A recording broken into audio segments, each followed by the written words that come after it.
ಇಷ್ಟಪಟ್ಟಿರುವಂಥ ತುಂಬ ಸಾಂಗ್ಗಳು ಬರೆದಿದ್ದೀನಿ. ಗುರು ಶಿಷ್ಯರಲ್ಲಿ ಆಣೆ ಮಾಡಿ ಹೇಳ್ತೀನಿ ಸಾಂಗಿಂದ ಹಿಡಿದು ದರ್ಶನ್ ಸರ್ದು ಕಾಟೇರ ಸಿನಿಮಾದಲ್ಲಿ ಬೆವರಲ್ಲಿ ಬೆಳೆದ ಬಂಡೆಗಲ್ಲು ಅನ್ನೋ ಸಾಂಗ್ ಕೂಡ ಬರೆದಿದ್ದೀನಿ. ನನಗೆ ಇನ್ನೊಂದು ಇವತ್ತು ಖುಷಿ ಆಗ್ತಾ ಇರೋದಂದರೆ ನನಗೆ ಬಾಸ್ ಬಂದಿದ್ದಾರೆ ನನ್ನ ಪ್ರೋಗ್ರಾಮ್ಗೆ. ಅದು ನನಗೆ ತುಂಬ ಖುಷಿ ಬಂದಿದೆ. ಅಂದರೆ ನಾನು ಅವ್ರಿಗೆ ದೊಡ್ಡ ಅಭಿಮಾನಿ. ಈ ಸಿನಿಮಾದಲ್ಲಿ ನನಗೆ ಈ ವೇದಿಕೆ ತುಂಬ ಇಂಪಾರ್ಟೆಂಟ್. ಏನಕ್ಕೆ ಅಂದರೆ ಈ ಥರದ ವೇದಿಕೆನ ಇಲ್ಲಿ ಇರೋರೆಲ್ಲ ತುಂಬ ವೇದಿಕೆಗಳನ್ನ ಹತ್ತಿ ಆಲ್ರೆಡಿ ಇದಕ್ಕಿಂತ ದೊಡ್ಡ ಸ್ಟೇಜಲ್ಲೆಲ್ಲ ಮಾತಾಡಿ ಬಂದಿದ್ದಾರೆ. ಬಟ್ ನನಗೇನಂದರೆ ಇದು ಈ ಥರದೊಂದು ಮೊದಲನೇ ಸ್ಟೇಜ್. ಈ ಹಂತಕ್ಕೆ ಬರೋದಕ್ಕೆ 15 ವರ್ಷ ಶ್ರಮ ಪಟ್ಟಿರ್ತೀವಿ ನಾವು, ರೈಟರ್ ಆಗಿ ಅಸಿಸ್ಟೆಂಟ್ ಡೈರೆಕ್ಟರ್ ಆಗಿ ಎಲ್ಲ ಮಾಡ್ಕೊಂಡು ಬಂದಿರ್ತೀವಿ. ಈಗ ಈ ಸಿನಿಮಾನ ನಾನು ನೀವು ನೋಡಿ ಅಂತ ಹೇಳೋದು ಸುಲಭ, ಎಲ್ಲರೂ ಬರ್ತಾರೆ ಡೈರೆಕ್ಟರ್ ಹೇಳಿ ಅಂತ ಹೇಳ್ತಾರೆ. ಬಟ್ ನೀವು ನನ್ನ ನಂಬೋದು ಅನ್ನೋದಕ್ಕೆ ನಾನೊಂದು ಸಣ್ಣ ಎಕ್ಸಾಂಪಲ್ ಹೇಳ್ತೀನಿ. ಅಂದರೆ ನೀವು ನನ್ನ ನಂಬಿ ಥಿಯೇಟ್ರ್ ಬರ್ಬೋದು ಅನ್ನೋದಕ್ಕೆ ಒಂದೇ ಒಂದು ಎಕ್ಸಾಂಪಲ್ ಹೇಳ್ತೀನಿ. ನಾನು ಮಂಡ್ಯ ಭಾಗದವ್ರು, ನಾವು ಹಳೆ ಮೈಸೂರು ಮಂಡ್ಯ ಭಾಗದವರು. ಅಂದರೆ ನಮ್ಗೆ ಯಾವುದೇ ಸಿನಿಮಾ ಬ್ಯಾಕ್ಗ್ರೌಂಡ್ ಇಲ್ಲ, ಏನಿಲ್ಲ. ಬಟ್ ಸಿನಿಮಾ ಮಾಡಬೇಕು ಅನ್ನೋದು ಆಸೆ. ನಿಮ್ಗೆ ಗೊತ್ತಿರ್ತಿಲ್ಲ, ಇರೋರ್ಗೂ ತುಂಬ ಜನಕ್ಕೆ ಸಿನಿಮಾ ಇಂಡಸ್ಟ್ರಿಗೆ ಹೋಗ್ತೀವಿ ಅಂದರೆ ಬೇಡ ಅನ್ನೋರೇ ಜಾಸ್ತಿ. 90% ಜನ ಬೇಡ ಅನ್ನೋರೇ ಇರ್ತಾರೆ. ಹಾಗೂ ಅದರಲ್ಲೂ ಶ್ರಮ ಪಟ್ಟಿಲ್ಲ, ಇಲ್ಲೇನಾದ್ರು ಮಾಡಲೇಬೇಕು, ಸಾಧಿಸಲೇಬೇಕು ಅಂದ್ಕೊಂಡು ಬರ್ತೀವಿ. ಬಂದೊಂದಷ್ಟು ಕಷ್ಟಗಳೆಲ್ಲ ಪಟ್ಟು ಇವತ್ತು ಈ ಸ್ಟೇಜಿಗೆ ಬಂದು ನಿಂತಿದೆ ಅಂದರೆ ನಾನು ಇಬ್ಬರನ್ನ ನೆನೆಸ್ಕೊಳ್ಳೇಬೇಕು. ಒಂದು ನನ್ನ ತಾಯಿ, ನಮ್ಮ ಅಮ್ಮಂಗೆ ನನ್ನ ಮಗ ಏನೋ ಮಾಡ್ತಾನೆ, ಅವನೇನೋ ಸಾಧಿಸ್ತಾನೆ ಅನ್ನೋದೊಂದು ನಂಬಿಕೆ ಇದೆ ಅಷ್ಟೇ. ಬಟ್ ನಾನು ಏನು ಓದ್ದೇನೋ ಇನ್ನೂ ಸಿನಿಮಾ ಇಂಡಸ್ಟ್ರಿಗೆ ಮಾಡ್ಬಿಡೋದು ಅಂತ ಬಂದಿಲ್ಲ. ನಾನು MBA ಗ್ರಾಜುಯೇಟ್, MBA ಮುಗಿಸ್ಕೊಂಡು ಆಮೇಲೆ ಸಿನಿಮಾಗೆ ಹೋಗ್ಬೇಕು ಅಂತ ಅಂದ್ಕೊಂಡು ಬಂದಾಗ ಇಡೀ ನಮ್ಮ ಫ್ಯಾಮಿಲಿಯೆಲ್ಲ ಹೇಳಿದ್ರು, ಅಂದರೆ ಸಿನಿಮಾ ಅಂದ್ರೇ ಸರಿ ಇಲ್ಲ, ಅದೊಂದು ಪ್ರಪಂಚ, ಕೆಟ್ಟ ಪ್ರಪಂಚ, ಅಲ್ಲಿ ಹೋಗ್ಬಾರ್ದು, ಅದು ಫ್ಯೂಚರ್ ಕಟ್ಕೊಡಲ್ಲ ಅನ್ನೋ ಥರದ್ದು ಒಂದಿದ್ದು. ನಮ್ಮ ತಾಯಿ ಒಬ್ಬರು ನನ್ನ ನಂಬಿ ಕಳಿಸಿದ್ರು. ಇವತ್ತು ನಾನು ನೀವೆಲ್ಲರೂ ಇಷ್ಟಪಟ್ಟಿರುವಂಥ ತುಂಬ ಸಾಂಗ್ಗಳು ಬರೆದಿದ್ದೀನಿ. ಗುರು ಶಿಷ್ಯರಲ್ಲಿ ಆಣೆ ಮಾಡಿ ಹೇಳ್ತೀನಿ ಸಾಂಗಿಂದ ಹಿಡಿದು ದರ್ಶನ್ ಸರ್ದು ಕಾಟೇರ ಸಿನಿಮಾದಲ್ಲಿ ಬೆವರಲ್ಲಿ ಬೆಳೆದ ಬಂಡೆಗಲ್ಲು ಅನ್ನೋ ಸಾಂಗ್ ಕೂಡ ಬರೆದಿದ್ದೀನಿ. ನನಗೆ ಇನ್ನೊಂದು ಇವತ್ತು ಖುಷಿ ಆಗ್ತಾ ಇರೋದಂದರೆ ನನಗೆ ಬಾಸ್ ಬಂದಿದ್ದಾರೆ ನನ್ನ ಪ್ರೋಗ್ರಾಮ್ಗೆ. ಅದು ನನಗೆ ತುಂಬ ಖುಷಿ ಬಂದಿದೆ. ಅಂದರೆ ನಾನು ಅವ್ರಿಗೆ ದೊಡ್ಡ ಅಭಿಮಾನಿ. ಅವ್ರ ಆಶೀರ್ವಾದನೂ ಕೂಡ ನನಗಿದೆ. ನಾನು ಸಾಂಗ್ ಬರೋದಾಗಲೇ ನನಗೆ ತುಂಬ ಪ್ರೀತಿಯಿಂದ ಹೇಳಿದರು, ನೀನು ಚೆನ್ನಾಗಿ ಆಗ್ತದೆ ಅಪ್ಪಿ, ನೀನು ಒಳ್ಳೆ ಸಿನಿಮಾ ಮಾಡ್ತೀಯಾ ಅಂತ. ಈ ಸಿನಿಮಾ ಅನೌನ್ಸ್ ಮಾಡಿದಾಗಲೂ ಹೋಗಿ ಬಾಸ್ ಹತ್ರ ಆಶೀರ್ವಾದ ತಗೊಂಡೇ ಬಂದಿದ್ದೆ ನಾನು. ಹಾಗಾಗಿ ನಿಮಗೆಲ್ಲ ನಾನು ನಂಬಿಕೆಯಿಂದ ಹೇಳ್ತೀನಿ, ನಿಮ್ಮೆಲ್ಲರೂ ನಂಬಿಕೆಗಳನ್ನ ಉಳಿಸ್ಕೋತೀನಿ. ನಿಮ್ಗೆ ಇಷ್ಟ ಆಗುತ್ತೆ ಸಿನಿಮಾ. ಏನಕ್ಕೆ ಅಂದರೆ ನಮ್ಮ ಭಾಗದಲ್ಲಿ ನಡೆದಿರುವಂಥದ್ದೇ ಕತೆ ಇದು. 2004ರಲ್ಲಿ, ಅಂದರೆ ಇದು ಎಲ್ಲರೂ ಇಡೀ ಕುಟುಂಬದವ್ರು ನೋಡೋವಂಥ ಸಿನಿಮಾ ಅಂತ ಯಾಕೆ ಹೇಳ್ತೀನಿ ಅಂದರೆ, ನಾನು ನಮ್ಮ ಜನ್ರೇಷನ್ನು ಅದನ್ನು ಎಕ್ಸ್ಪೀರಿಯನ್ಸ್ ಮಾಡಿದೆ. ಆ ಇನ್ಸಿಡೆಂಟ್ನ ಗೊತ್ತು ನಮಗೆಲ್ಲರೂ, ನಾವು ಇಂಚಿಂಚು ನೋಡಿದ್ದೀವಿ. ನಮ್ಮ ತಂದೆ ಜನ್ರೇಷನ್ ಆ ವಿಷಯನೆಲ್ಲ ಕೇಳಿದ್ದಾರೆ, ಅಂದರೆ ನಮ್ಮ ಟೈಮಲ್ಲಿ ಇದು ನಡೆದಿತ್ತು ಅಂತ ಗೊತ್ತು. ಬಟ್ ಈಗಿನ ಜನ್ರೇಷನ್ಗೆ ಅದ್ರ ಮಾಹಿತಿ ಇದೆ. ಆ ಎಕ್ಸ್ಪೀರಿಯನ್ಸ್ನ ನೀವು ಬಂದು ಥಿಯೇಟ್ರಲ್ಲಿ ಮಾಡ್ತೀರಾ. ಪ್ರತಿಯೊಬ್ಬರಿಗೂ ಸಿನಿಮಾ ನೋಡಿದಾಗ ನನಗೆ ಇನ್ಸಿಡೆಂಟ್ ಗೊತ್ತಿತ್ತು, ನನಗೆ ಇಷ್ಟು ಡೀಟೇಲ್ ಗೊತ್ತಿಲ್ಲ ಅನ್ನೋ ಥರದ್ದು ಒಂದು ಇನ್ಸಿಡೆಂಟ್ ಇಟ್ಕೊಂಡು ಮಾಡಿದ್ದೀವಿ. ಹಾಗಾಗಿ ಎಲ್ಲರೂ ಥಿಯೇಟ್ರ್ ಬಂದು ಸಿನಿಮಾ ನೋಡಿ ಒಂದು. ಮತ್ತು ಇದರೊಳಗಡೆ ಒಂದು ಇಂಟೆನ್ಸ್ ಲವ್ ಸ್ಟೋರಿ ಇದೆ, ಒಂದು ಕ್ರೈಮು, ಥ್ರಿಲ್ಲರು, ಈ ಜಾನರ್ ಜೊತೆಗೆ ಒಂದು ಪ್ರೀತಿನೂ ಇದೆ. ಅಂದರೆ ನಾವು ಮೊದಲೇ ಕ್ಯಾಪ್ಷನಲ್ಲಿ ಹೇಳಿದ್ವಿ, 7 ಮಲೆಯ ಮಡಿಲಲ್ಲಿ ಎದೆ ನಡುಗಿಸಿದ ಪ್ರೇಮ ಕಥೆ ಅಂತ. ಆ ಮಾದಪ್ಪನ ಆಶೀರ್ವಾದದಿಂದ ಇವತ್ತು ಟೈಟ್ಲು 7 ಮಲೆ ಅಂತಲೇ ಆಗಿದೆ. ಅದು ಅಂದರೆ ಎಲ್ರಿಗೂ ಒಂದು ಏನದು ಸೀರಿಯಸ್, ಒಂದು ಸೀಟ್ ಎಡ್ಸಲ್ಲಿ ಕೂತ್ಕೊಂಡು ಕೊಡೋ ಒಂದು ಎಕ್ಸ್ಪೀರಿಯನ್ಸ್ ಜೊತೆಗೆ ಒಂದು ಮುದ್ದಾದ ಲವ್ ಸ್ಟೋರಿ ಕೂಡ ಸಿನಿಮಾದಲ್ಲಿದೆ. ಅದು ನಮ್ಮ ಭಾಗದಲ್ಲೇ ನಡೆದಂಥ ಒಂದು ಲವ್ ಸ್ಟೋರಿ. ನಾನು ಶುರು ಮಾಡೋಗ್ಲೇ ಹೇಳಿದೆ, ಅಂದರೆ 2 ಜೀವಗಳು ನನ್ನ ನಂಬಿತ್ತು ಅಂತ.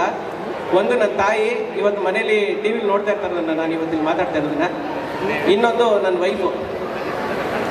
ನನ್ನ ವೈಫ್ ಕೂಡ ನಾನು ಅಂದರೆ ನನಗೆ ನಿಮ್ಗೆ ಗೊತ್ತಿರುತ್ತೆ, ಮದುವೆಗೆ ಹುಡುಗಿ ಹುಡ್ಕೋಕೆ ಹೋದಾಗ ಎಲ್ಲರೂ ಯಾರೋ ಅಷ್ಟು ಈಸಿಯಾಗಿ ಗೌರ್ಮೆಂಟ್ ಕೆಲಸ ಇರೋರು ಬಿಟ್ಟರೆ ಹುಡುಗಿನ ಕೊಡೋದಿಲ್ಲ. ಎಸ್ಪೆಷಲಿ ಸಿನಿಮಾದವರು ಅಂದರೆ ಮಾತ್ರ ಕೊಡೋದೇ ಇಲ್ಲ ಹುಡುಗಿನ. ಸೇಮ್ ಎಕ್ಸ್ಪೀರಿಯನ್ಸ್ ನನ್ನ ಲೈಫಲ್ಲಿ ಹೋದಾಗ ನನ್ನ ಹೆಂಡತಿ ಅವತ್ತು ನನ್ನ ನಂಬಿ, ಅಂದರೆ ನಂಬಿಕೆನೇ ಅಲ್ಟಿಮೇಟ್, ಪ್ರೀತಿನೇ ಅಲ್ಟಿಮೇಟ್ ಅನ್ನೋ ಒಂದು ನಂಬಿಕೆನ ಅವತ್ತು ನನಗೆ ಸಪೋರ್ಟ್ ಮಾಡೋದಕ್ಕೆ ಇವತ್ತು ಇಲ್ಲಿವರೆಗೂ ಇದ್ದೀನಿ. ಹಾಗೆ ನಿಮ್ಮೆಲ್ಲರೂ ಒಂದು ಇದ್ರ ಮೇಲೆ ಒಂದು ಸ್ಟೇಜ್ ಮೇಲೆ ಬರಬೇಕು ಅಂತ ನನ್ನ ವೈಫ್ನ ಕರೀತಾ ಇದ್ದೀನಿ. ಆ್ಯಕ್ಚುಲಿ ಇದನ್ನು ಅಂದರೆ ಕಲಿಬೇಕು ಅಂತ ಏನಿಲ್ಲ. ಚಿನಿ ಅವ್ರಿಗೊಂಚೂರು ಜಾಗ ಮಾಡಿಕೊಡಿ.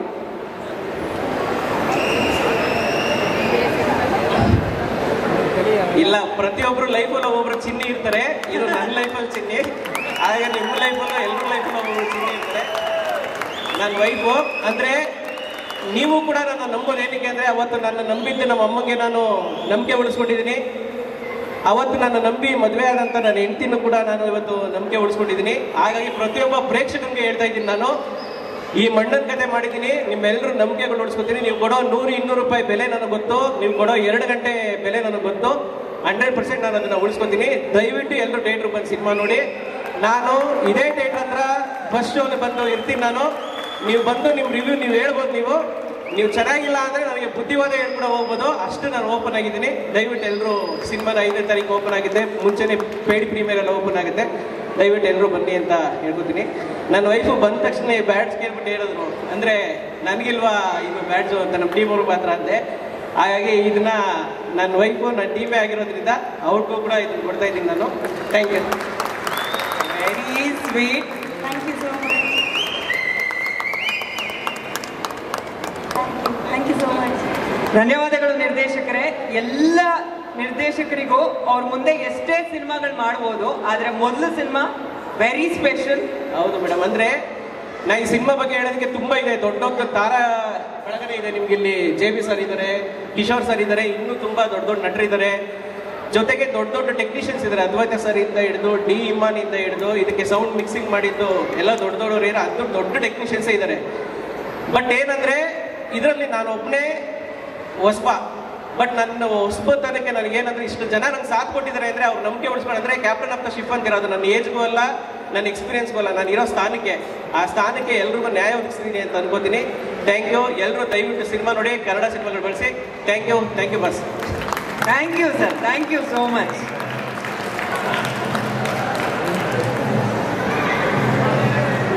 ಅಲ್ಲೇ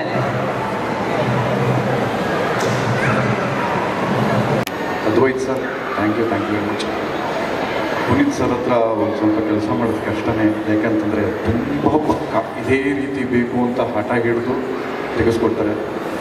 ಸೊ ಒಂದು ಅದ್ಭುತವಾದ ಅನುಭವ ಅಂತ ಅನ್ಬೋದು. ಪಿಕ್ಚರ್ ತುಂಬ ಚೆನ್ನಾಗಿ ಬಂದಿದೆ. ಒಂಥರ ಟ್ರೈಲರ್ ನೋಡ್ತಿದ್ದಂಗೆ ನನಗೆ ಗೂಸ್ ಬಂಪ್ಸ್ ಬಂತು. ಪಿಕ್ಚರು ಅದ್ಭುತವಾಗಿ ಸಕ್ಸಸ್ ಆಗುತ್ತೆ ಅಂತ ಆ ಕ್ಷಣನೇ ಅನ್ನಿಸ್ತು. ಒಳ್ಳೆಯದಾಗಲಿ ಇಡೀ ಟೀಮ್ಗೆ. ಯಾವುದು ಬೆಸ್ಟ್. ಧನ್ಯವಾದಗಳು ಸರ್. ನಿಮ್ಮನ್ನೆಲ್ಲ ಈ ಲುಕ್ಕಲ್ಲಿ ನೋಡಿದ್ರೆ ನಮಗೆ ಭಯ ಆಗ್ತಾ ಇದೆ. ಇನ್ನು ಆ ಸಿನಿಮಾದಲ್ಲಿ ಪಾತ್ರಗಳು ಯಾವ ಥರ ಇರ್ಬೋದು ಅಂತ ಈಗಲೇ ಎಕ್ಸ್ಪೆಕ್ಟ್ ಮಾಡ್ಬೋದು. ಓಟ್ ಯು ಸರ್. ಎಲ್ಲರಿಗೂ ನಮಸ್ಕಾರ. ವೇದಿಕೆಯಲ್ಲಿ ಆಗಮಿಸಿರ್ತಕ್ಕಂಥ ಗಣ್ಯ ವ್ಯಕ್ತಿಗಳೆಲ್ಲರಿಗೂ ಸಹ ನನ್ನ ಧನ್ಯವಾದಗಳನ್ನು ಸಲ್ಲಿಸ್ತಾ ಇದ್ದೀನಿ. ಹಲವಾರು ಸಿನಿಮಾಗಳನ್ನು ಆಡಿಯೋ ಲಾಂಚ್ಗಳು ಮಾಡಿದಾಗ ಈ ಥರ ಓಡಿಯನ್ ಮಾಲ್ ಇಂಥ ಮುಂತಾದ ಮಾಲ್ಗಳಲ್ಲಿ ನಾನು ಒಂದು ನಿರೀಕ್ಷನಾಗಿ ನೋಡಿದ್ದೇನೆ. ಇವತ್ತು ಈ ಒಂದು ವೇದಿಕೆಯಲ್ಲಿ ಬಂದು ನಿಲ್ಲುವಂತಹ ಒಂದು ಅವಕಾಶವನ್ನು ಕಲ್ಪಿಸಿಕೊಟ್ಟಂತಹ ನಮ್ಮ ಡೈರೆಕ್ಟರ್ ಸಾರು ಮತ್ತು ಸುಧೀರ್ ಸರ್ ಅವರೆಲ್ಲರಿಗೂ ಈ ಒಂದು ವೇದಿಕೆಯಲ್ಲಿ ಧನ್ಯವಾದಗಳನ್ನು ಸಲ್ಲಿಸ್ತಾ ಇದ್ದೇನೆ. ನನಗೆ ಒಂದು ಅದ್ಭುತವಾದ ಒಂದು ತಮಿಳು ಭಾಷೆ ಮಾತನಾಡುವಂತಹ ಒಂದು ಪಾತ್ರವನ್ನು, ಹೀರೋಯಿನ್ಗೆ ತಂದೆ ಪಾತ್ರವನ್ನು ಮಾಡಿದ್ದೇನೆ. ಇದರಲ್ಲಿ ಎಲ್ಲರೂ ಮೆಚ್ಚುವಂತಹ ಇರ್ಬೋದಂತ ನಾನು ಭಾವಿಸ್ತೇನೆ. ಧನ್ಯವಾದಗಳು. ಈ ಏಳು ಮಳೆ ಯಶಸ್ವಿಯಾಗಲಿ ಅಂತೂ ಹಾರೈಸ್ತೇನೆ, ಶುಭ ಕೋರ್ತಾ ಇದ್ದೀನಿ. ಧನ್ಯವಾದಗಳು. Thank you sir. ಎಲ್ಲರಿಗೂ ನಮಸ್ಕಾರ. ನಮ್ಗೆ ಅವಕಾಶ ಕೊಟ್ಟಂಥ ಸರ್ ಮತ್ತು ಪುನೀತ್ ಸರ್ಗೆ ಥ್ಯಾಂಕ್ಸ್ ಅಂತ ಹೇಳ್ತೀನಿ. ಈ ಚಿತ್ರದ ಎಲ್ಲ ಸಾಂಗ್ಗಳು ಚೆನ್ನಾಗಿ ಬಂದಿದೆ. ಆಮೇಲೆ ಟ್ರೈಲರ್ಗಳೆಲ್ಲ ಚೆನ್ನಾಗಿ ಹೋಗಿದೆ. ಖುಷಿ ಆಗ್ತಾಯಿದೆ. ಯಾಕಂದರೆ 7 ಮಲೆ ಅಂದರೆ ನಾನು ಆ ಕೊಳ್ಳೇಗಾಲ ಆ ಕಡೆವೇ ನಂಗೆ ಅಂದರೆ ಈ ಚಿತ್ರದಲ್ಲಿ ಅವಕಾಶ ಸಿಕ್ಕಿದ್ದಕ್ಕೂ ತುಂಬ ಖುಷಿ ಆಗ್ತದೆ. ಎಲ್ಲರಿಗೂ ಧನ್ಯವಾದಗಳು ಸರ್. ಬೆಸ್ಟ್ ವಿಶಸ್ ನಿಮಗೆ. ಹೆಚ್ಚೆಚ್ಚು ಸಿನಿಮಾಗಳು ಮಾಡೋ ಹಾಗಾಗಲಿ. ಎಲ್ರಿಗೂ ನಮಸ್ಕಾರ. ಫಸ್ಟ್ ಆಫ್ ಆಲ್ ಈ ರೋಲ್ಗೆ ನನ್ನ ಸೆಲೆಕ್ಟ್ ಮಾಡಿದ್ದು first Puneeth, thank you very much. ಮತ್ತು ಇವ್ರು ನಾನು ಹಿಂಗೆ ಹೇಳೋದು ಅಂತ ನನಗೆ ಗೊತ್ತಿಲ್ಲ. ಓಕೆ, ನನ್ನ ಅಣ್ಣ ಅವರಿಗೆ ತುಂಬ ಥ್ಯಾಂಕ್ಸ್. ನಾನು ಇವಾಗ ಇಲ್ಲಿ ನಾನು ಜಾಸ್ತಿ ಮಾತಾಡೋಕ್ಕೆ ನಾನು ಪ್ರಿಪೇರೇ ಆಗಿಲ್ಲ. ಹೇಳ್ಬೇಕಂದ್ರೆ ಸಕ್ಸಸ್ ಮೀಟಲ್ಲಿ ನಾನು ತುಂಬ ಮಾತಾಡ್ತೀನಿ ಇದ್ರ ಬಗ್ಗೆ. Thank you very much. Super. Thank you 4 ಜನಕ್ಕೆ. ಧನ್ಯವಾದಗಳು ಪ್ರಶಾಂತ್ ಸರ್. ಮತ್ತೊಂದು ಸಲ ಥ್ಯಾಂಕ್ ಯು ಸೋ ಮಚ್.